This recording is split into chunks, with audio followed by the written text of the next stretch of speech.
amado, amigo querido, nesse instante elevamos os pensamentos ao Senhor, inicialmente agradecendo a bênção da vida, a alegria mesmo de estarmos reunidos nessa casa, que tanto tem nos ajudado ao longo do tempo, no propósito de aprendermos, estudarmos o teu bendito Evangelho. Agradecemos, Mestre, as possibilidades, as bênçãos, o amparo que o Senhor sempre tem nos concedido, e lhe rogamos nesse instante que o Senhor esteja conosco, por intermédio de nossos bondosos amigos e benfeitores espirituais, de maneira a inspirarem os nossos estudos, nos ajudando a todos na reflexão, nos pensamentos em torno das lições que a espiritualidade amiga nos encaminha nessa noite, para podermos, Mestre, avançarmos mais uma etapa na compreensão do vosso bendito Evangelho, modificando aos poucos as nossas vidas, a nossa conduta, os nossos passos.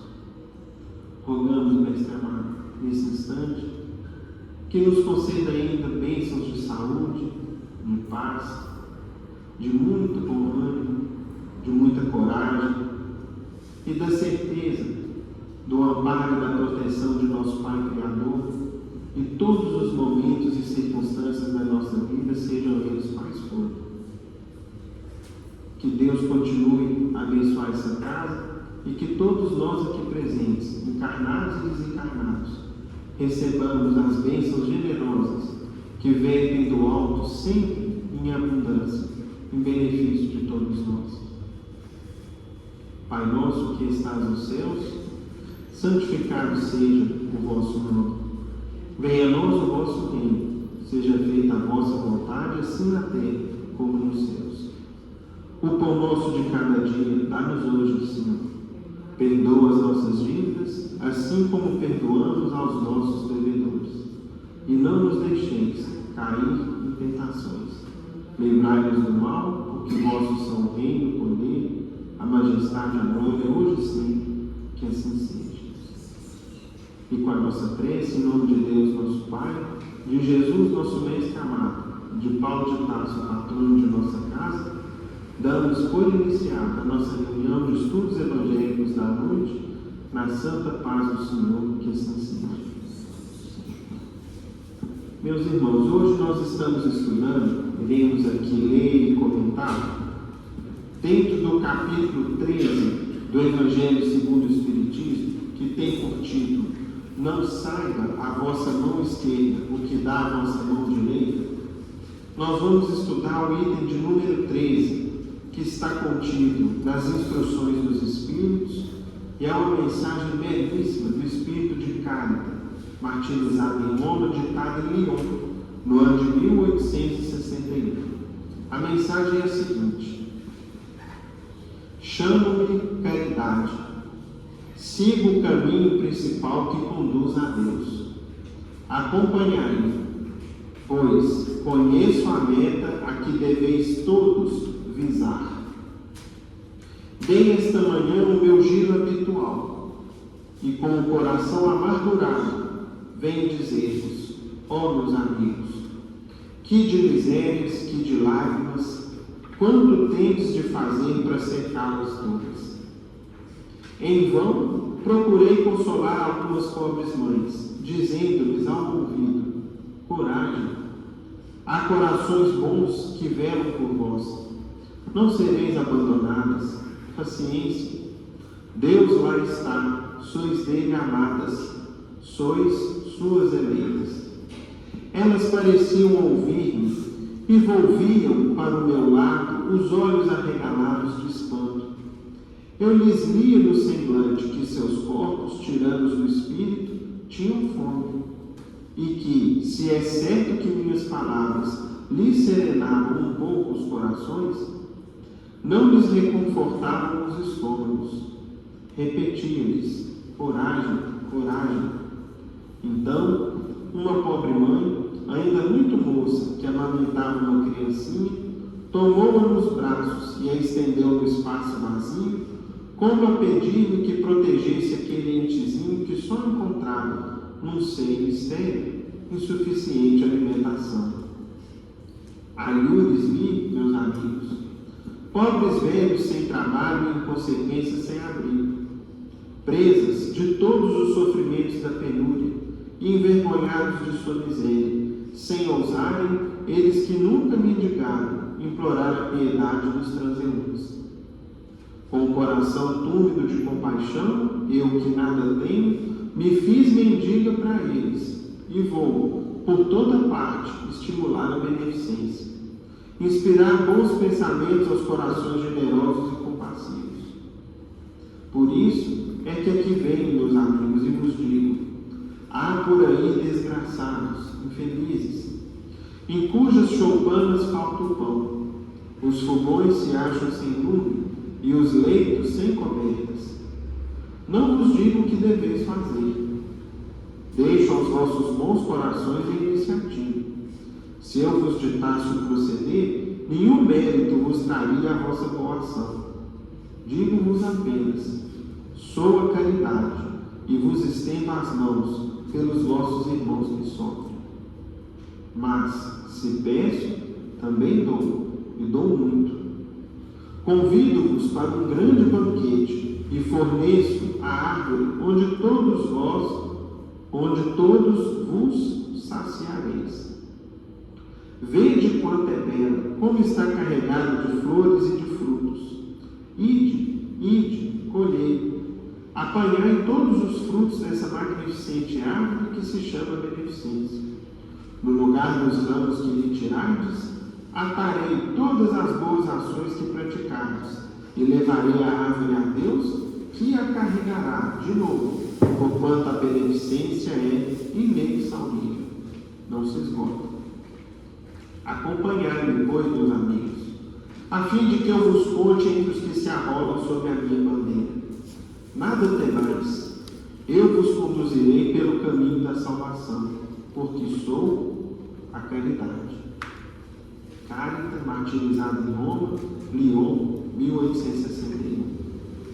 Conjugado, meus irmãos, com essa mensagem belíssima, nós temos uma pergunta do livro O Consolador, a pergunta de número 316, que é a seguinte: aceitando Jesus o auxílio de Simão, o sirineu, desejava deixar um novo ensinamento às criaturas?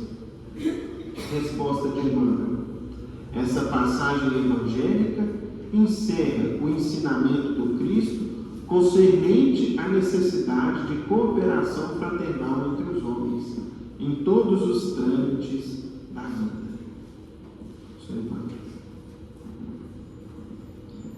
Que a paz de Jesus seja em nossos corações.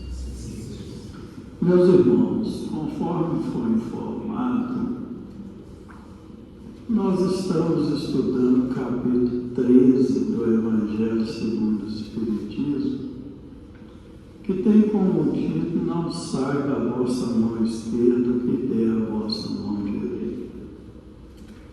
E a lição que estudamos nos fala da beneficência ligada à paciência, à piedade e à compaixão. Essas quatro essências, a beneficência, a paciência, a piedade e a compaixão, são essências divinas ligadas à caridade e também aos infortúnios ocultos, ou seja, ligadas à felicidade, à infelicidade que não se mostra e aos sofrimentos silenciosos que a generosidade descobre. É isso que o espírito da caridade, que se identifica como Cárita e que faz parte da falange do espírito da verdade, começa a lição procurando nos esclarecer. E nos informa que conhece os nossos objetivos como espíritos encarnados e que está junto de nós pelo caminho que nos leva a Deus e, consequentemente, a felicidade futura. Ela também nos esclarece na mensagem que aqueles que acham que os espíritos superiores estão no plano espiritual, bem longe de nós, estão completamente enganados. E nos mostra na lição que eles estão muito mais perto do que nós imaginamos. Isso ela deixa claro quando nos fala na lição. Chamo-me caridade.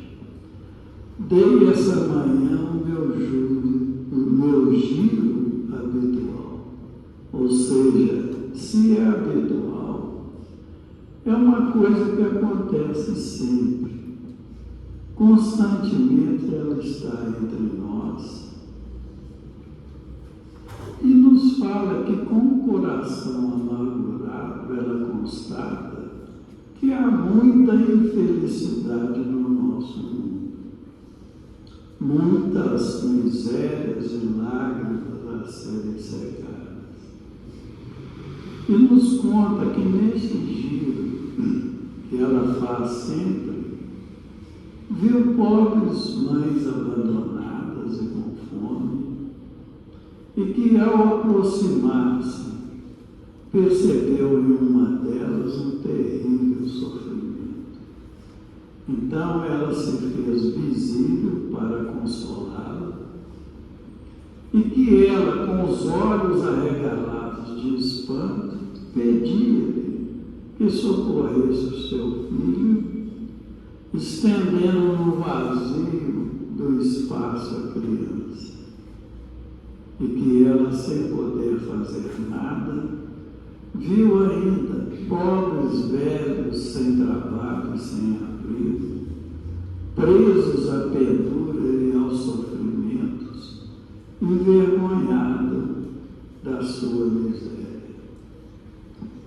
Que eles que sempre trabalhavam eram obrigados agora na velhice a mendigar e a implorar piedade aos que passavam.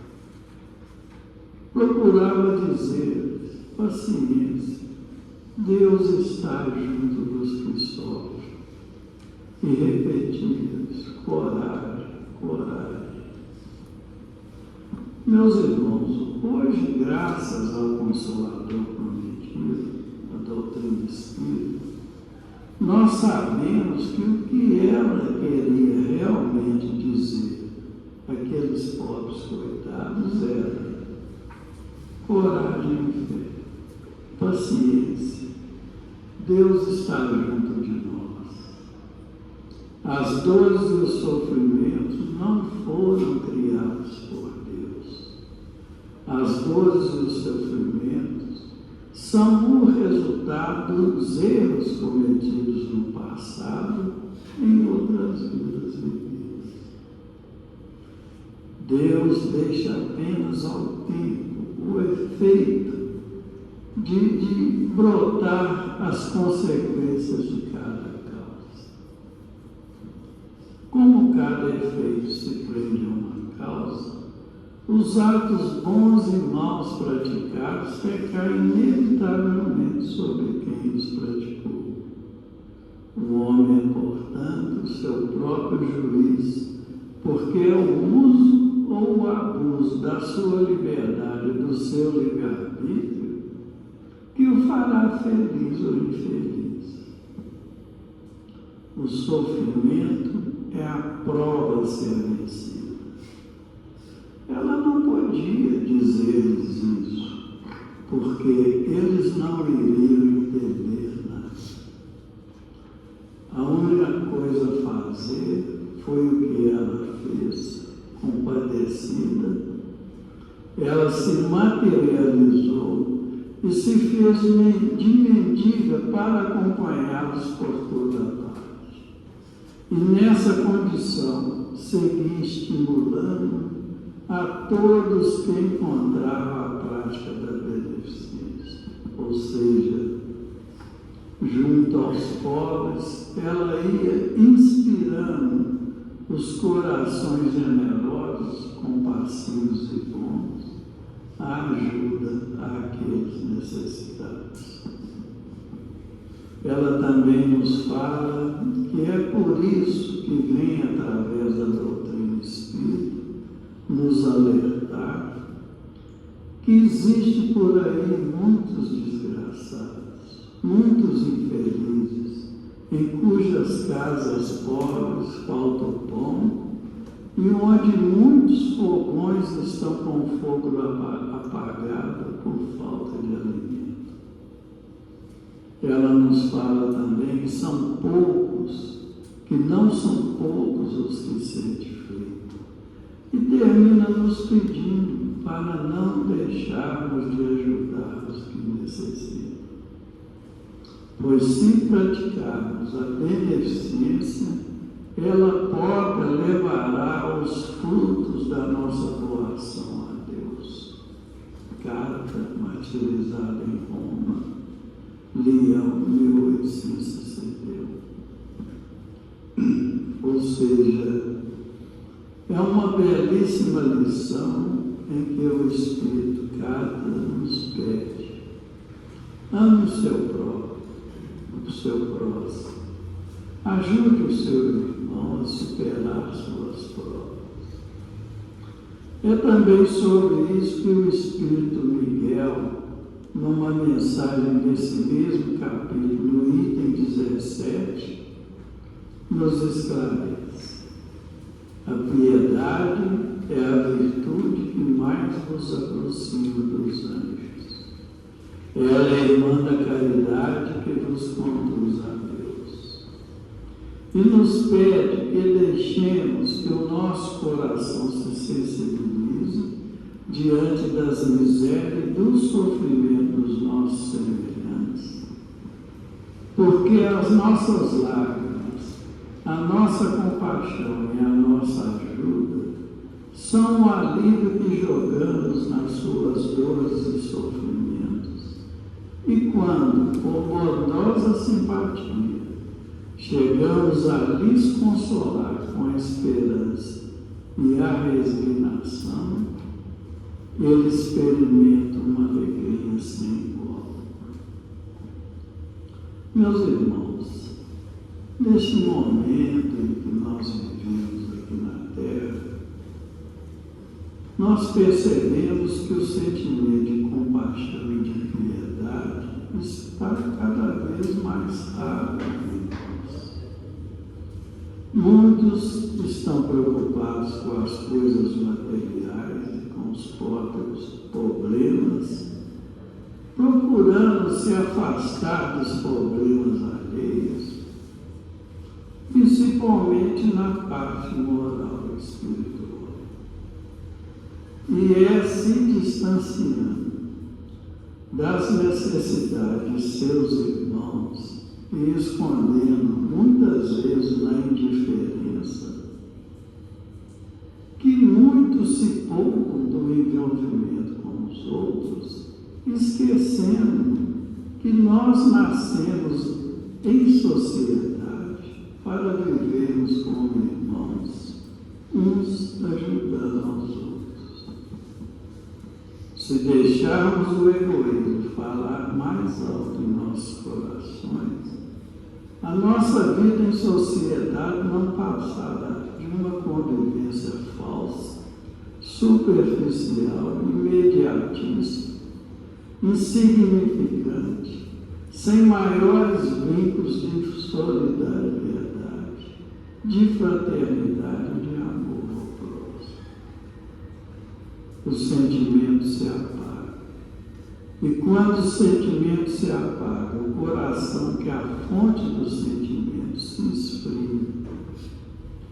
Isso porque, quando o homem se torna insensível ao sentimento de piedade e de compaixão, ele avança para a impiedade, ou seja, ele se distancia de todos, vivendo exclusivamente para si. Isso Emmanuel deixa claro numa lição do Livro da Esperança. É a lição 37, intitulada No Exercício do Bem, quando ele comenta as palavras de Jesus: mas ajuntai tesouros nos céus, onde nem a traça nem a ferrugem consome, e onde os ladrões não roubam. São Mateus, capítulo 6, versos 20. Comentando essas palavras de Jesus, Emmanuel nos adverte que enquanto nós acharmos que é normal inventarmos toda espécie de desculpa para recusar os deveres que é de nossa responsabilidade no exercício do bem, nós estaremos comprometendo a nossa felicidade futura, que amolecidos no conforto do lar, ou presos egoisticamente em vantagens pessoais e nas coisas materiais, sem analisar as consequências futuras, não ignoramos, pois a consciência nos cobra, que é preciso agir uns ajudando aos outros. Entretanto, inventamos desculpa em nossa volta, escondendo a teimosia e ocultando a fuga da nossa obrigação perante a justiça divina. Afirmamos que somos incompetentes, alegamos cansaço, juramos que não temos tempo, declaramos que somos enfermos, destacamos a necessidade da vigilância na contenção do vício, reclamamos cooperação, que em todo lugar utilizamos palavras usadas no dia a dia para justificar e desculpar a nossa fuga de trabalho em favor do próximo, como sendo muito difícil, impossível, melhor esperar, vamos ver a solução. E Emmanuel termina a lição nos falando que, na maioria das vezes, para o nosso bem-estar e para a nossa satisfação pessoal, prestamos atenção a normas e avaliações que não nos levam a lugar algum. Que nós precisamos estar cientes de que o conhecimento do bem, para que o bem se realize, é de tamanha importância que o apóstolo Tiago afirma no versículo 17, capítulo 4 de sua carta aos Coríntios, que todo aquele que pode fazer o bem e não o faz, comete falta. Meus irmãos, é o que nos lembra a questão 642 do Livro dos Espíritos, quando foi perguntado a eles: para agradar a Deus e assegurar a sua posição futura, bastará que o homem não pratique o mal?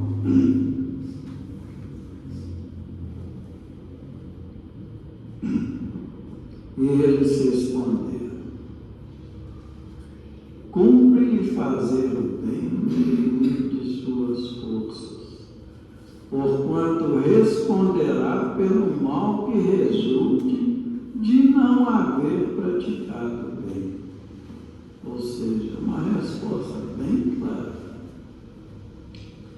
Nós responderemos não só pelo mal que houvermos feito, mas igualmente pelo mal que decorra do nosso comodismo em não praticar o bem que é de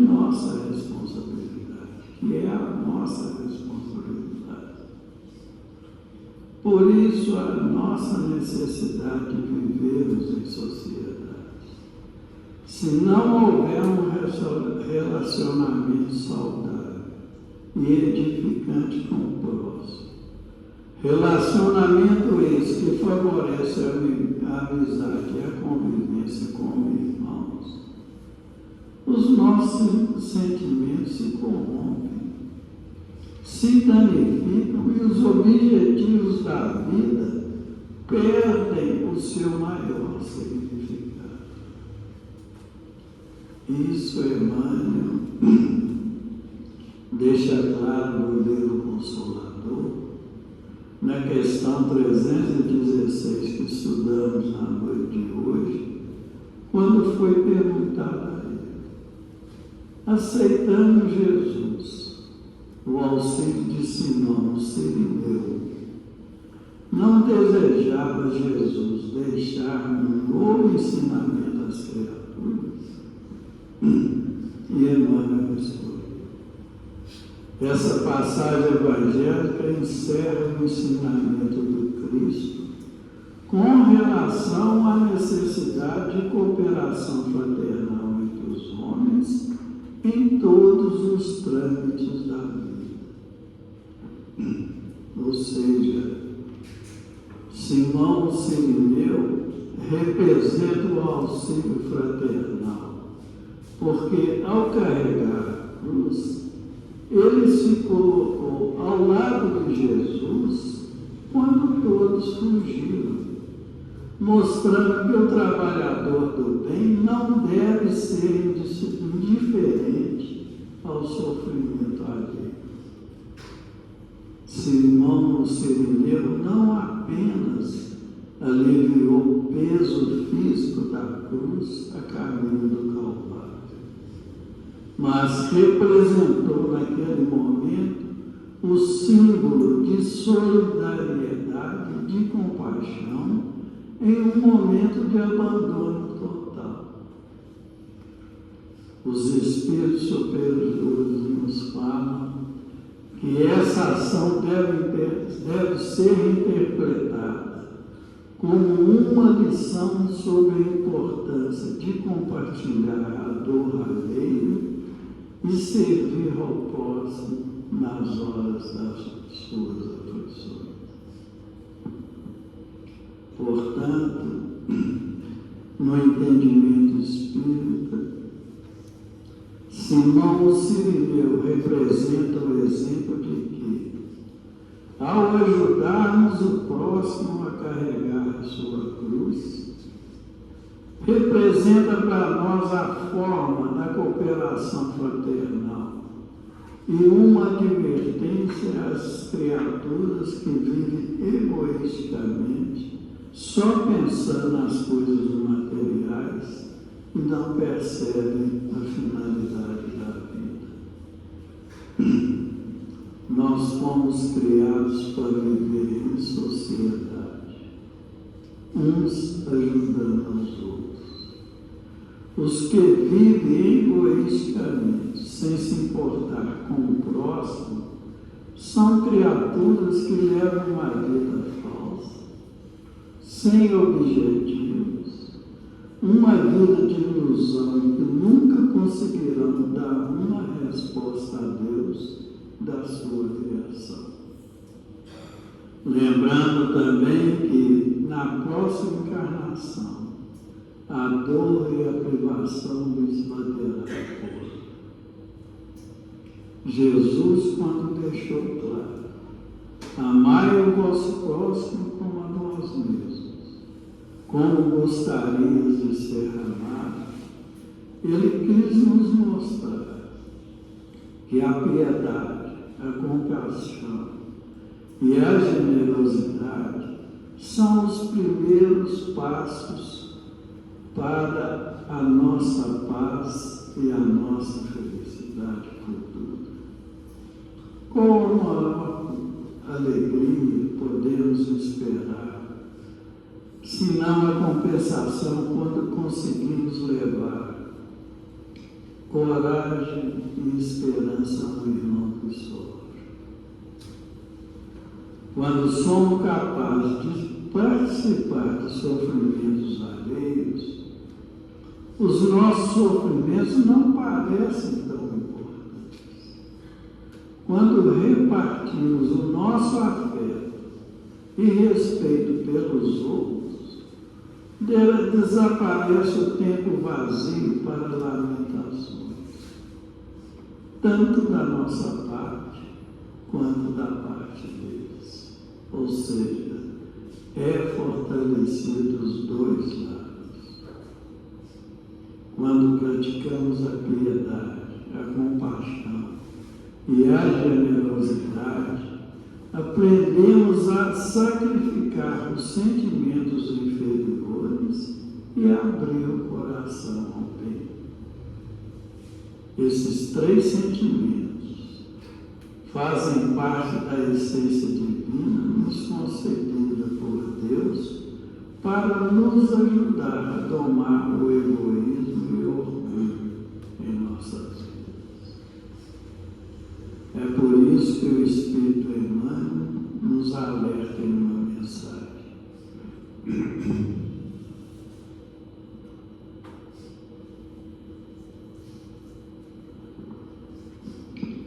Que devemos dar em favor dos nossos semelhantes o auxílio constante em bondade e serviço, reconforto e perdão, cada vez que alguém se revela em necessidade de proteção, entendimento e carinho.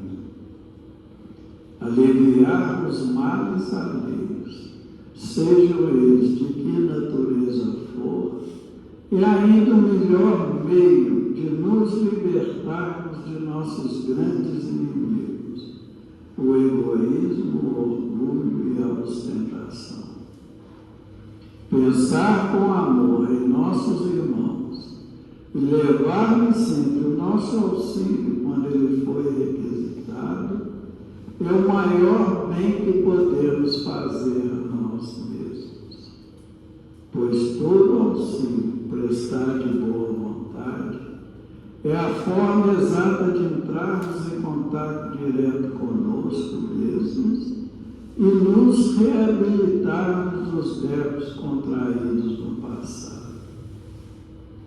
Que se formos requisitados para levar o nosso auxílio a quem quer que seja em palavras ou em atos, não devemos parar para indagar se devemos ou não atender, porque o que importa é a ajuda. Que Deus nos abençoe e nos ampare a todos. Passamos a palavra ao Lucas. Meus caros irmãos, mais uma vez, boa noite a todos.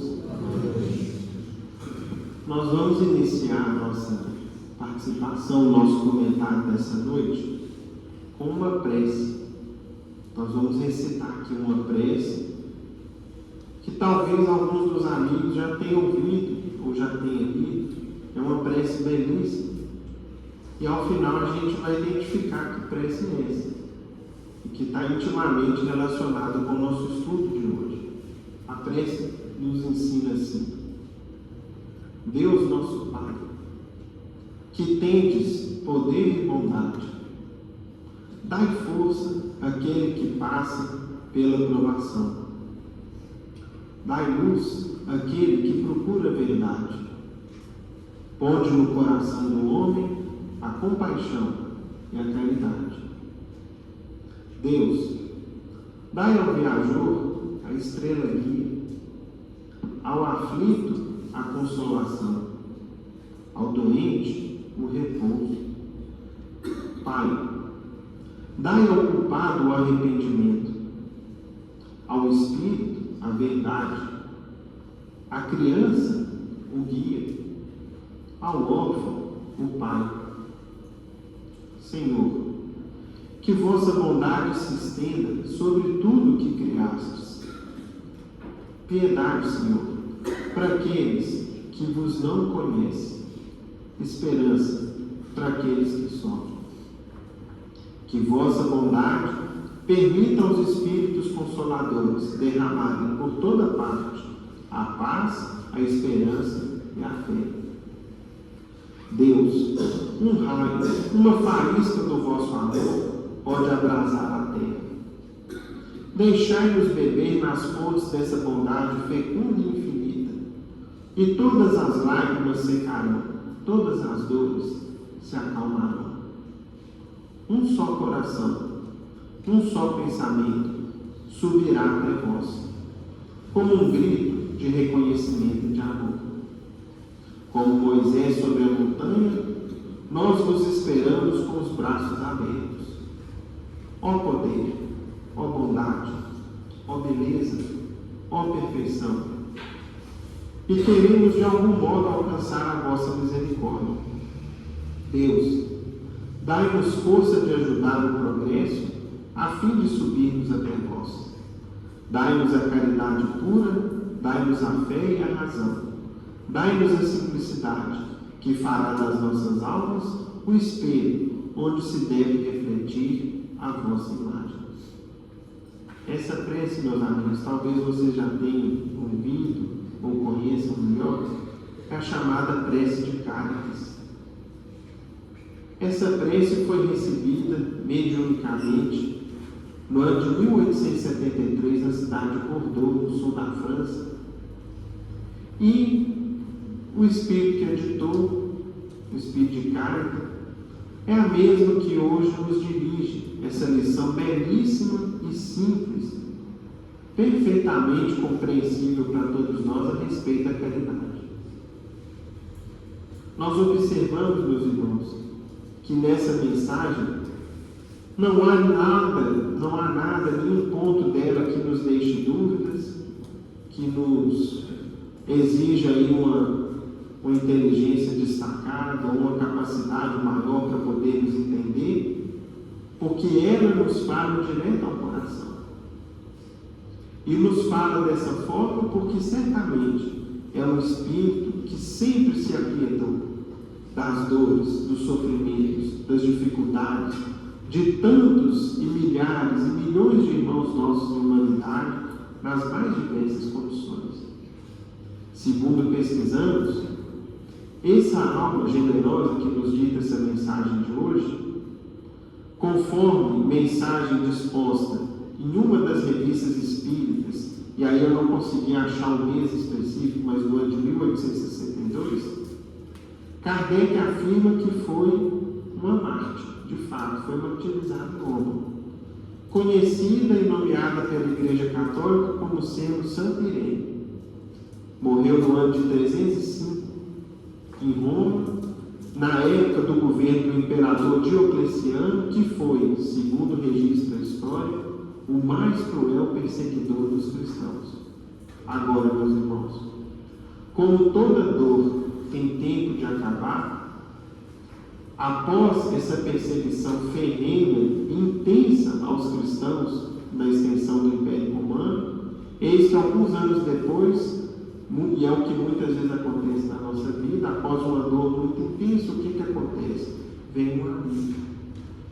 E foi justamente alguns anos depois, no ano de 312, que veio a lei da liberdade religiosa do Império Romano. Certamente fruto de almas sublimes que se permitiram martirizar, mostrando aos poderosos da época que os martírios não iriam extinguir a fé no Cristo, nem a certeza daquilo que Jesus deixou no Evangelho dele. Pelo contrário, quanto mais se perseguiam os cristãos, mais a fé era fortalecida, devido aos exemplos de grandeza, de superioridade moral que todos eles ofereceram, especialmente nos 3 primeiros séculos do cristianismo no mundo. E essa alma querida vai falar assim conosco: chamo-me caridade, siga o caminho principal que conduz a Deus, acompanhai-me, pois conheço a meta a que deveis todos visar.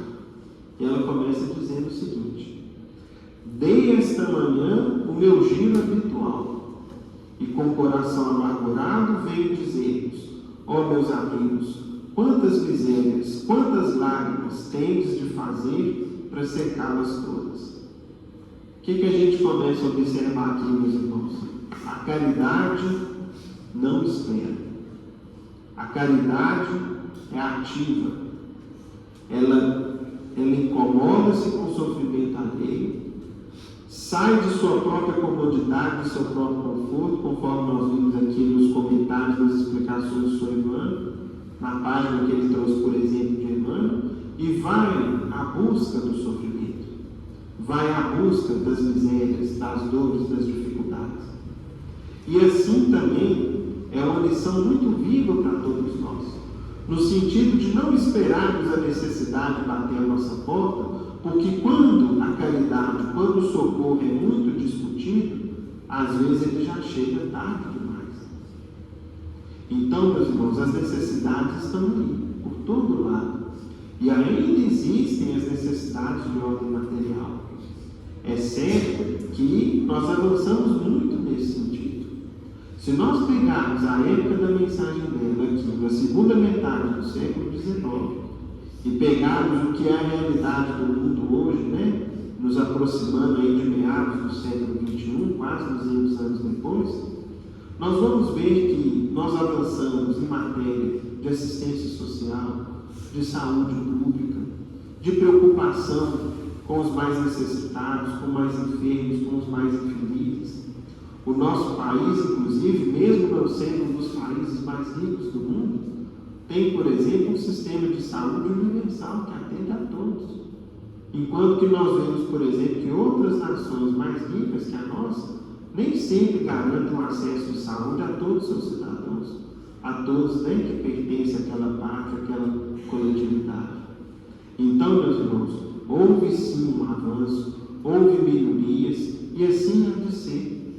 Nós, de vez em quando, costumamos trazer aqui também uma página do Chico, que está presente numa biografia dele, que é o livro Chico de Francisco, no qual, certa feita, ele foi perguntado sobre trabalhar pela justiça social. Aliás, ele foi perguntado sobre lutar pela justiça social. Se a gente não deveria, né, assumir uma posição de luta intransigente nesse sentido. E o Chico, então, começou a dizer o seguinte: olha, nós precisamos ter cuidado com esse termo, porque o verbo lutar muitas vezes implica no uso da violência.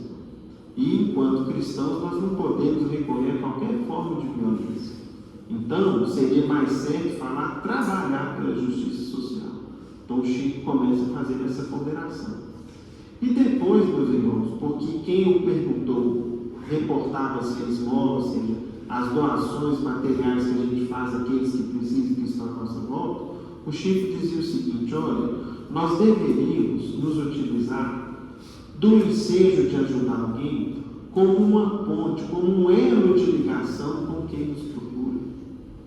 Porque sempre que a gente reagisse àqueles que têm, né, às vezes, a coragem e a força para nos pedir algo, se a gente se aproveitasse disso para construir um elo com aquela criatura de amizade, de conversa, de diálogo, nós iríamos perceber o quanto nós somos ganhadores nessa relação por nos aproximarmos mais das pessoas que são irmãos nossos de humanidade e mais. Dentro das muitas voltas que a vida dá, nós não sabemos em que etapa, se nessa vida não, mas certamente numa vida futura, as posições podem estar o quê, meus irmãos? Invertidas. Podemos, né, estar na condição de quem precisa, de quem estende a mão, e aí, como que nós gostaríamos de ser tratados? Como que nós gostaríamos de ser acolhidos? Como que nós gostaríamos de ser, de que alguém conversasse, pelo menos olhasse com os nossos olhos e nos escutasse um pouco, nas horas às vezes mais amargas e mais extremas da vida. E foi justamente ilustrando isso que nós vimos um dos últimos e grandes exemplos que Jesus nos legou na ocasião em que ele, em direção ao Gólgota, recebeu e aceitou a ajuda de Simão Cireneu. Esse episódio, meus irmãos, diz muito para a gente, mas muito mesmo. Porque Jesus, naquele momento, com todos os poderes, com todas as capacidades que tinha, quem de nós duvida que Jesus poderia perfeitamente se fortalecer, aurir forças novas junto ao Pai, a quem ele sempre orava com tanta fé, com tanta certeza da presença divina, e fortalecer-se de maneira a carregar sozinho a cruz em direção ao martírio, mas ele, naquele instante, na hora que ele mais necessitava, o que o Mestre ensinou para a gente como uma lição inesquecível? Que nós não podemos dispensar ajuda. E que possivelmente Deus encaminhará alguém para nos ajudar o quê? A carregar a cruz. Foi o que Simão fez com Cristo. Ele, que até então não era um dos discípulos, não era um dos seguidores do Mestre, vinha de uma cidade ao norte da África, que é a cidade de Cirene, esteve ali naquele instante para ajudar o Mestre a carregar a cruz. Quantas vezes apresentam-se na nossa vida situações nas quais vemos irmãos, às vezes nossos, pessoas às vezes até muito queridas, do nosso círculo familiar, do nosso círculo de amizade, que estão prestes a cair no chão, não aguentando o peso da cruz que traz aos ombros. E que nós poderíamos, uma vez que não estamos atravessando pelo mesmo sofrimento, porque naquela altura Jesus já havia sido chicoteado, ferido, exposto a todo tipo de ferimento, de situações constrangedoras que a Bíblia registra e conta para a gente nos Evangelhos. Só que Simão Cirineu não, ele estava forte, saudável. E naquela hora foi ele que carregou a cruz do Mestre. Qual a gratidão, qual lembrança que nós vamos ter de alguém que um dia nos ajudou a carregar a cruz? Basta a gente pensar o seguinte: quando for a minha hora de carregar a minha cruz, o meu calvário, e alguém me ajudar a carregar a minha cruz, qual o valor que eu vou dar para essa criatura? Então, meus irmãos, esse símbolo é um símbolo muito forte. Permita, Deus, que um dia sejamos Cirineu de alguém. Às vezes ajudemos ele no momento mais extremo da existência dele a carregar a cruz e permitir que ele não sucumba ao peso da cruz, mas que ele continue a jornada rumo àquilo, ao ponto em que ele deve ir. No caso do Cristo era o alto do Gólgota, onde ele iria acabar de cumprir os desígnios que Deus havia designado para ele.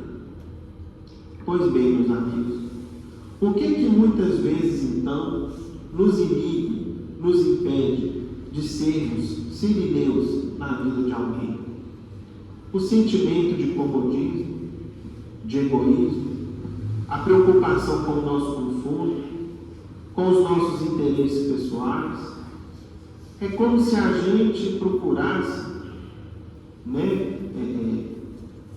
se ausentar dos problemas, das dificuldades, muitas vezes pensando o seguinte: olha, os que ele está vivendo aí, ele que provocou, não fui eu que provoquei, ele que acabou cavando, provocando o próprio sofrimento, o que é fato na vida, porque a gente não passa por aquilo que a gente não tem que passar, ou que a gente não tem provocado. Agora, quando Cristo mostra a intervenção de Simão Cirineu, é justamente para mostrar para a gente a lei da caridade, que põe de lado toda a questão da origem do sofrimento e simplesmente naquela hora para e pensa o seguinte: ele precisa de ajuda. Eu estou aqui forte, apto a ajudar e, portanto, eu parto aqui para ajudar, para estender a mão. Nós temos, meus amigos, uma lição de um dos discípulos de Jesus, que foi até comentado daqui a pouco pelo seu irmão, que foi Tiago menor, que era conhecido como irmão de Jesus, mas na verdade era primo do Mestre, era filho de Alfeu, e que foi uma figura importantíssima no cristianismo primitivo e na continuidade do Evangelho no mundo. Quando a gente lê o livro Paulo Estevam, se a gente tiver tempo, nós vamos dar uma olhadinha aqui, nós percebemos o papel e a importância que Tiago teve para quê? Para que não acabasse a casa do caminho. A primeira igreja cristã do mundo, erguida nos arredores de Jerusalém, no caminho que ligava, né, Jerusalém a Jope, uma cidade portuária, e por isso o nome de Casa do Caminho. Tiago, certa feita, recebeu uma lição inesquecível do Cristo, justamente na linha do que a gente está estudando hoje. Vamos ver. Irmão X nos trouxe ela no livro Estante da Vida, no capítulo 35. E ela tem o seguinte título: Sublime Renovação. Conta-se que Tiago, filho de Alfeu, o discípulo de Jesus extremamente ligado à lei antiga, e a gente observa isso lá no Paulo Estevam, alguns meses depois da crucificação, tomou-se de profunda saudade do Cristo. Então sentia muita falta, muita saudade de Jesus. E suspirando por receber a visita divina, e suspirando por receber a visita divina, afastou-se dos companheiros de apostolado, demandando agradável retiro nas proximidades de Nazaré. Ele, que pretendia conciliar os princípios do Cristo com os ensinamentos de Moisés, não tolerava os distúrbios da multidão. Então ele sentia muita saudade do Cristo e resolveu fazer o seguinte: voltou, foi para perto de Nazaré, arrumou uma espécie de um sítio, de uma casa de campo, num lugar lindíssimo, e ali ficou como que esperando uma visita do Mestre para rever. Não seria mais justo, pensava ele, aguardar o Senhor na quietude do campo e na bênção da prece? Por que misturar-se com os gentios irreverentes? Ou seja, ele que era muito ligado ao judaísmo, a convivência com os não-judeus era algo que o incomodava. Simão e os demais cooperadores haviam permanecido em Jerusalém, confundindo-se com meretrizes e malfeitores, lá na Casa do Caminho. Vira-lhes o sacrifício em favor dos leprosos e dos loucos, das mães infelizes e das crianças abandonadas, mas não desconhecia que, entre os sofredores que o cercavam, surgiam também oportunistas e ladrões. Então ele começou a ver o seguinte: havia pessoas que iam procurar a ajuda de Pedro, de Filipe, de João Evangelista e outros, e que eram de fato necessitados. Entretanto, misturado com eles, haviam também alguns hipócritas, alguns mentirosos, pessoas que se passavam por sofredores, mas que tinham ali outras intenções. Vejam só. Conhecera de perto os que iam orar em nome da Boa Nova, com o intuito de roubar e matar. Acompanhara o martírio e o sofrimento de muitas jovens da família apostólica, miseravelmente traídas por homens de má fé, que lhes sufocavam os sonhos, enquanto copiavam textos do Evangelho renovador. Observava bocas numerosas glorificando o santo nome, para, em seguida, extorquirem dinheiro aos necessitados, sem que ninguém lhes punisse a desfaçatez. Então, meus irmãos, isso aqui é uma lição viva ainda hoje para a gente. Quando nós nos aproximamos de uma casa que procura estudar o Evangelho e levá-lo a sério, como essa casa querida, a qual a gente está vinculado e frequenta, nós temos que lembrar o seguinte: nós estamos no hospital da alma. Então aqui tem enfermos de todas as espécies. Portanto, nós vamos encontrar muitas vezes pessoas que falam uma coisa e fazem outra. Pessoas com as quais a gente esperava ali um apoio seguro e às vezes a gente se decepciona. Por quê? Nós temos que lembrar que os frequentadores da casa são tão necessitados quanto nós mesmos. Ou seja, nós nos nivelamos pelas necessidades da alma. Cada um de nós tem uma natureza diferente, uma necessidade diferente. Mas quem de nós que aqui frequenta, que aqui vem, ou que acontecia também na Casa do Caminho, estava ali na condição de uma alma já redimida e pura? Ninguém. Né? Então era o que Tiago observava. Na grande casa que se propunha continuar a obra do Cristo, entravam alimentos condenados. Ou seja, para o judaísmo, por exemplo, a carne de porco é proibida, é considerada um alimento impuro. E ele via que ele às vezes via carne de porco, mas tinha uma multidão de pessoas para serem alimentadas. E para Jesus, aquilo ali não tinha importância. O que o Cristo já tinha ensinado?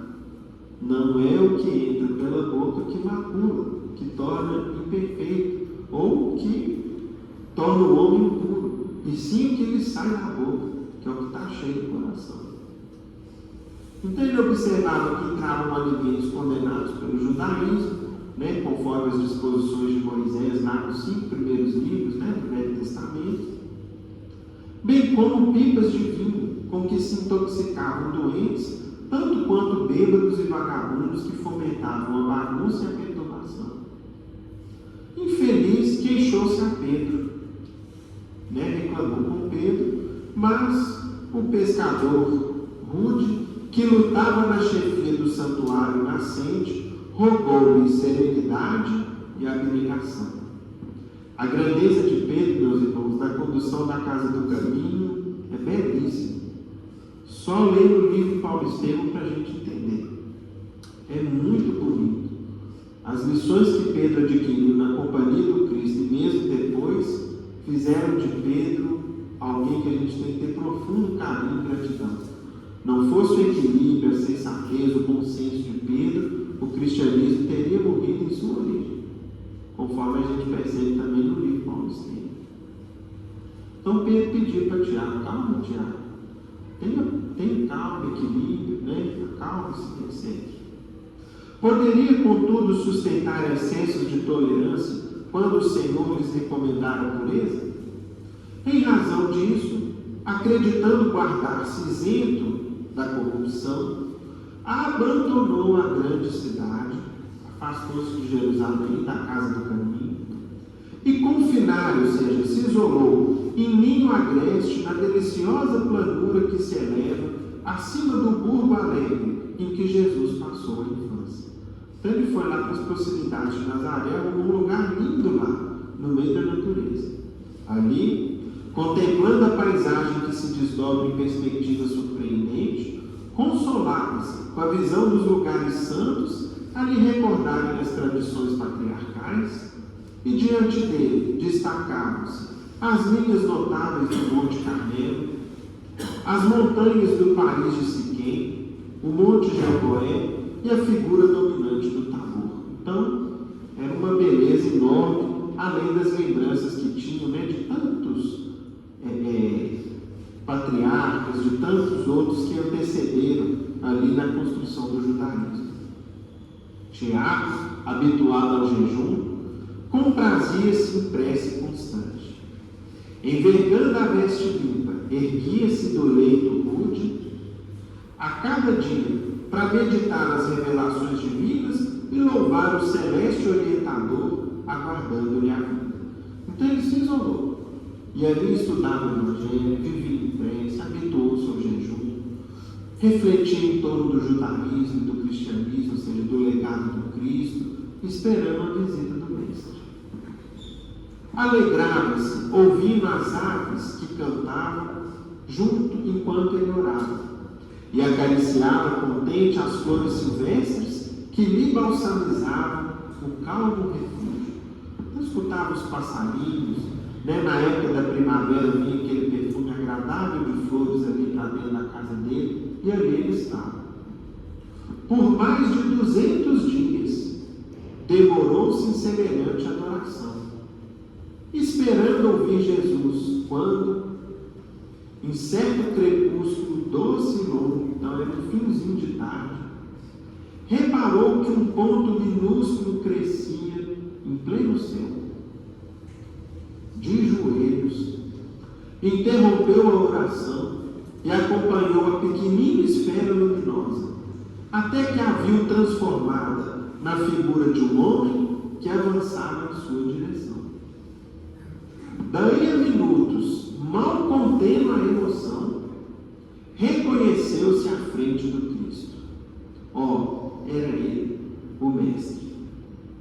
A mesma túnica simples, os mesmos cabelos fartos, a cintura na malha dos ombros, o mesmo semblante marcado de amor e melancolia. Tiago esperou, mas Jesus, como se não lhe percebesse a presença, caminhou adiante, deixando a retaguarda. Olha o que aconteceu, meus irmãos. Ele viu Jesus, Jesus veio na direção dele, só que em vez de parar para conversar com ele, para lhe dar um abraço, enfim, para ficar ali com ele, Jesus passou adiante, sem parar, sem se deter na presença de Tiago. O discípulo solitário não suportou semelhante silêncio e, erguendo-se rapidamente, correu até o divino amigo e abordou os seguintes termos: Senhor, Senhor, aonde vais? O Messias voltou-se e respondeu generoso: Devo estar, Tiago, ainda hoje em Jerusalém, onde os nossos companheiros necessitam de minha ajuda para o trabalho. Mas e eu, mestre? Perguntou o apóstolo aflito. Acaso não precisarei de ti no carinho que te consagra a memória? Tiago, disse Jesus, abençoando-o com o olhar. O soldado que se retira por sua própria vontade do combate não precisa do suprimento indispensável à extensão da luta. Ou seja, qual que é o soldado que o comando da tropa preocupa em alimentar, em cuidar dele? É aquele que está no fronte.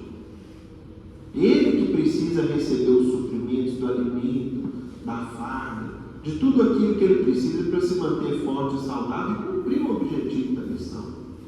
Você, meu amigo, se retirou da batalha. Deixei aos meus discípulos os infortunados da terra como herança. Então, qual que é a herança que Jesus deixou para a gente? Todo o coração infeliz do planeta. O Evangelho é a construção sublime da alegria e do amor. E enquanto houver no mundo um só coração desfalecente, o descanso ser-lhe-á de todo impraticável.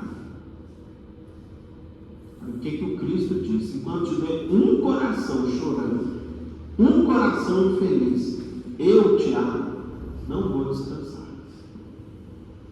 Mas, Senhor, disseste que devíamos conservar a elevação e a pureza. Sim, respondeu Jesus, e não te recrimino por guardá-las. Tudo bem procurar elevar-se e ser puro. Devo apenas dizer-te, Tiago, que é muito fácil ser santo à distância dos pecadores. Não nos classificaste também, mestre, como a luz do mundo? O visitante divino sorriu triste e falou: entretanto, onde estará o mérito da luz que foge da sombra? Nas trevas da crueldade e da calúnia, da mistificação e da ignorância, do sofrimento e do crime, acenderemos a glória de Deus na exaltação do bem eterno. Tiago desejaria continuar aquela conversa sublime, mas a voz extinguiu-se-lhe na garganta, asfixiada de lágrimas. E como quem tinha pressa de chegar ao destino, Jesus afastou-se, após afagar-lhe o rosto em pranto. Então Jesus fez ali um afago nele e afastou-se rápido, indo em direção a Jerusalém. Na mesma noite, porém, o apóstolo renovado desceu para Nazaré e durante longas horas avançou devagar para Jerusalém, parando aqui e ali para essa ou aquela tarefa de caridade e de reconforto. E na ensolarada manhã do 7º dia da jornada de volta, quando Simão Pedro veio à sala modesta de socorro aos enfermos, encontrou Tiago, filho de Alfeu, debruçado sobre velha bacia de barro, lavando o ferido e conversando bondoso ao pé dos infelizes. Então, meus irmãos, se a gente quer a companhia do Cristo, nós vamos encontrá-lo na caridade. Jesus não nos espera nas contemplações de uma vida de isolamento, de cultivo, de uma pureza, de uma santidade, que é muito fácil quando a gente está isolado. É muito fácil ser paciente sem ninguém testando a nossa paciência. É muito fácil refletir com grandeza quando ninguém nos interrompe para perguntar ou para pedir algo. Agora, é justamente no meio dos que necessitam do nosso concurso que a gente mostra se somos ou não discípulos do Mestre. E Jesus nos deixou o sofrimento dos nossos irmãos como nosso grande campo de trabalho.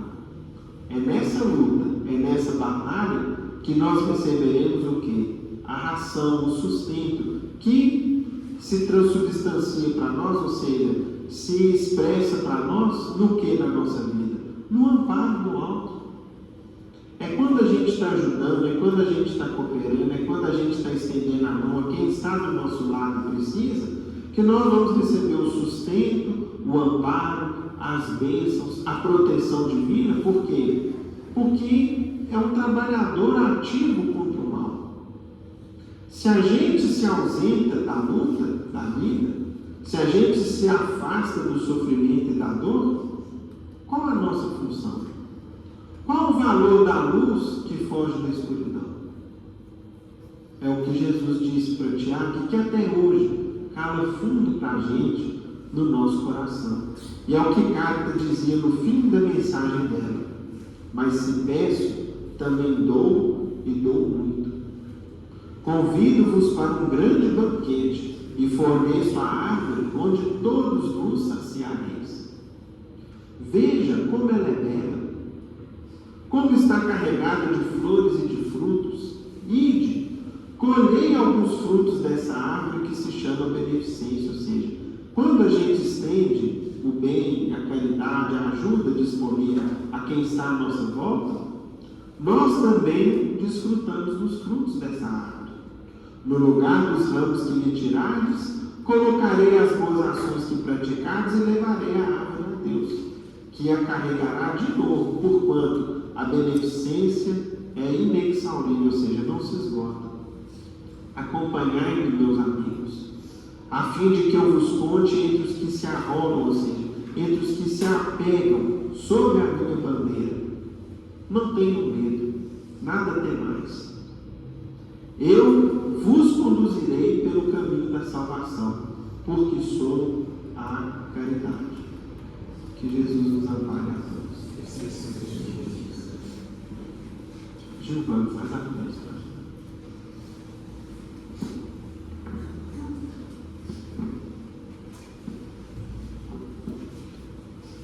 Senhor Jesus, divino Mestre, amigo de todas as horas, ao final desse estudo tão valioso para todos nós, agradecemos a oportunidade de mais uma vez estarmos aqui, agradecemos pela existência dessa casa, por todas as atividades aqui desenvolvidas e rogamos, Mestre, que possamos guardar em nossos corações as reflexões de hoje, a fim de colocá-las à prática, refletindo o quanto é necessário olharmos para o nosso lado, nos compadecermos com o sofrimento de nossos irmãos, para tentar, na medida das nossas possibilidades, auxiliá-los, tanto quanto nós mesmos, Senhor, precisamos a todo instante do auxílio, seja dos encarnados, como principalmente dos desencarnados. Que possamos, Senhor, refletir seriamente nesses ensinos, a fim de sermos colaboradores dessa divina missão de redenção do mundo, a começar pela nossa própria regeneração. Pai nosso que estais nos céus, santificado seja o vosso nome. Venha a nós o vosso reino, seja feita a vossa vontade, aqui na terra como em todo o universo. O pão nosso de cada dia dai-nos hoje. Perdoai as nossas ofensas, assim como nós perdoamos a quem nos tem ofendido. E não nos deixeis cair em novas faltas. Livra-nos, Senhor, de todo mal, pois que vossos são o reino, o poder e a glória, hoje e sempre, que assim seja.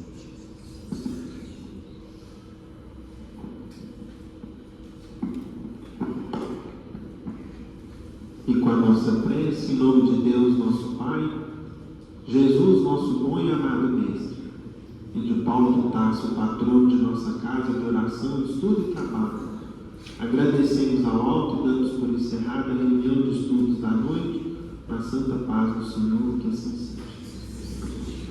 Os irmãos que desejarem os passos, pedimos que formem a fila no centro do salão.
Exige também o senso das responsabilidades